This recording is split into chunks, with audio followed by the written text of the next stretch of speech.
Before I start tonight, I'd like to say thank you to all you guys coming out tonight, friends, family, faculty members. I'm 100% sure that none of us that have read up here in the last 3 weeks could have done it without all of your help and support. So, thank you again.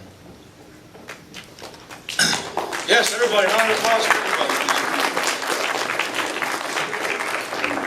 All right, so tonight I'm going to read from my novella.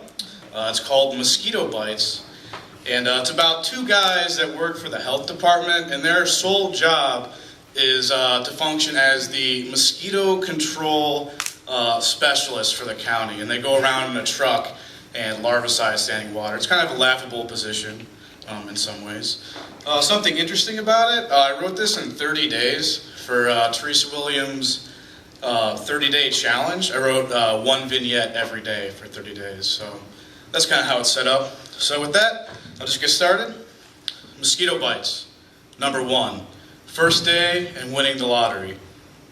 I wake early in the morning to the rain lashing against the world. As I drive, my wheels splash the water onto my windshield, erasing my view, if only for a moment.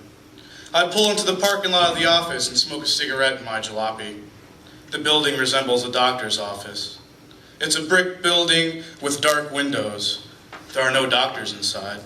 Only sanitarian officials making a modest government salary. I enter the lobby and am lost. I see a tall man with a Welsh-looking nose come in. He summons the elevator and looks me over.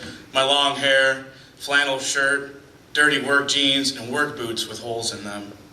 I was going for the ready-to-work sort of look.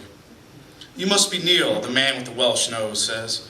"Yeah, that's me," I say, and smile. I try to salvage what remains of a first impression. We shake hands. His grip is firm, but kind. "I'm Pat. We spoke on the phone." His look says something like, "Holy shit, I hired this dirtbag?" We go upstairs to the mosquito control and sanitary section of the building. A tall, lanky guy lounges at a round table. He appears to be my age and German. I shake his hand. Mark Hessen. Very German. Pat brings out a stack of paperwork. "No, I am not a terrorist. Yes, I am not married. Yes, I would like to pay taxes. And yes, I would like to pay into the Ohio retirement system." After the hour it takes to fill out our personal information on duplicate forms, our boss looks at us and smiles. We are now the only 2 mosquito control specialists in the entire county. "This will be the easiest job you'll ever have in your entire life," Pat says. If your boss tells you this, then you've just won the lottery. In training, I learned that mosquitoes shit when they feed, and only the females feed. I also learned that the place on the human body that absorbs the most chemical residue are the balls. This job may just help me out with my life, after all. I have just won the lottery.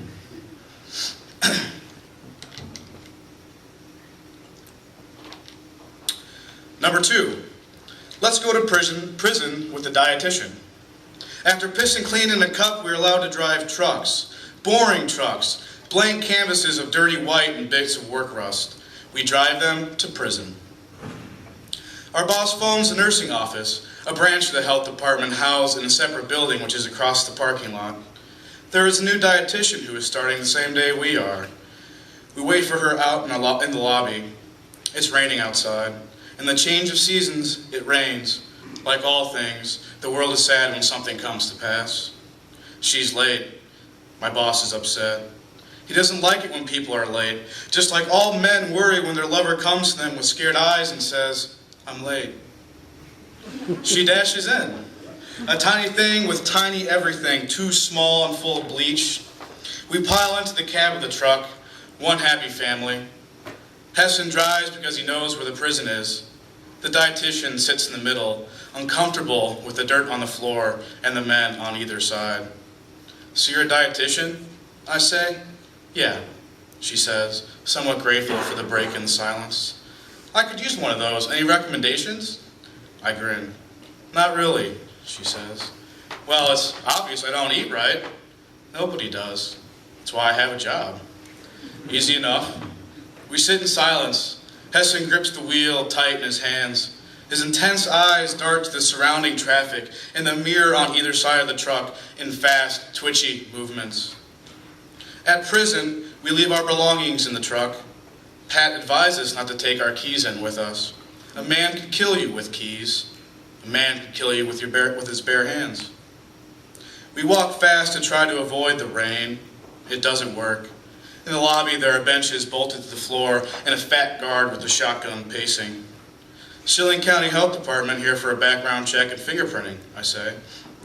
The guard speaks through a microphone and tells us to sit on the benches that will never move from their proper place.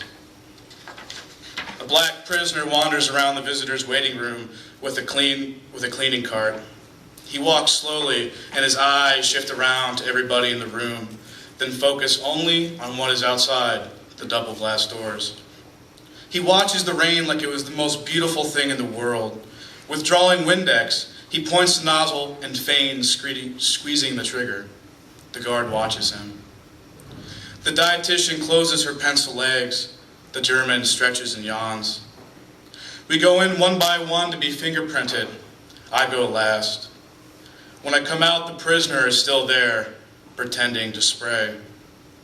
The dietitian curses the rain and runs to the truck, creating a canyon between her and the prisoner. Hessen shifts his eyes as he walks past, waiting for the prisoner to make a move. I walk slowly out into the rain. The late spring rains will create flooding. For the mosquitoes, the rain is their salvation, perpetuation. The rain will wake their hibernating egg rafts from everywhere in the universe. The rain will set them free. All right, I'm going to jump around a little bit. I just read the first two vignettes, and most of the novel revolves around the two main characters actually doing the job, which is driving around in a truck, going from house to house, and interacting with the people they meet there. So I'll kind of jump around a bit, and yeah. Number 5, The Old Man and the Fly. A new address and a new day. The sun shines, but the mornings remain cold and gray until the afternoon. We arrive in the Heights area of town. It's not a real Heights in any sense of the word. Small houses cluster together, mere feet from one another, like the buds on trees. In one of them there is an old man and his fly, waiting and buzzing with one another. I walk to the dim front porch. It smells like dusty farts in a drought. The porch furniture is covered with the same dirt that floats in the tombs of Egypt. The front door is open, and the screen door is ripped in a few places. A mangy cat watches me from the back of a weary armchair in the living room. The doorbell does not work, and the cat continues to stare. I knock on the door frame, and the cat is a statue. After a few minutes of this, I walk to the backyard to investigate the situation. There are some woods, and I enter them to see a muddy spot where the problem lies. There is nothing I can do about mud. Mud is earth, not water alone. The truck horn sounds. It is the German. I turn and walk to the front yard. I stare at Hessen, and his arms move, frenzied, towards the front door of the house. The old man and the fly are waiting on us. I get to the door in a hurry. I introduce myself and my mission. The old man is ash and dust. His jaundiced eyes do not blink, but stare out in the distance beyond me. His lips are thin and the color of dead fish. A large fly sits on the screen dividing us. Schilling County Health Department, Mosquito Control. I'm here to larvicide the standing water on your property. No answer. His gaze is towards the fly, unblinking. I shuffle back and forth on my boots, the ones with holes. Sir, I say. He hasn't spoken a word yet. His eyes never leave the fly. It moves occasionally, observing the encounter between us. Can you do anything about flies? He says.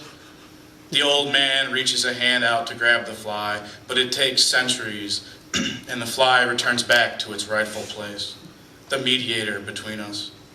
Afraid not. The best I can do is treat any standing water you may have. Is there any standing water in the backyard? Maybe the woods? He ignores me and tries to catch the fly again. His eyes do not blink in the process and probably never will. The fly escapes. The cat is still a statue and refuses to blink. I am watching the fly as the man continues to swat it in slow motion. I watch it shift and move faster than the ancient man.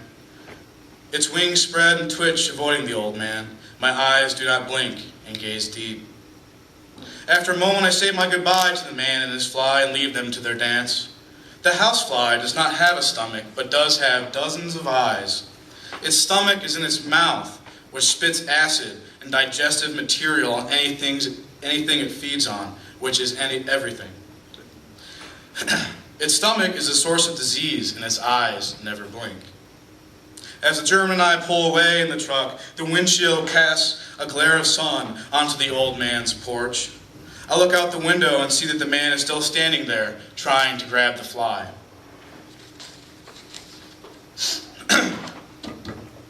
I'm sure several people in the room are looking forward to this one. This is number 11. The baby man in his underwear. Who can I call? The baby man in his underwear. That's who. There should be nobody else.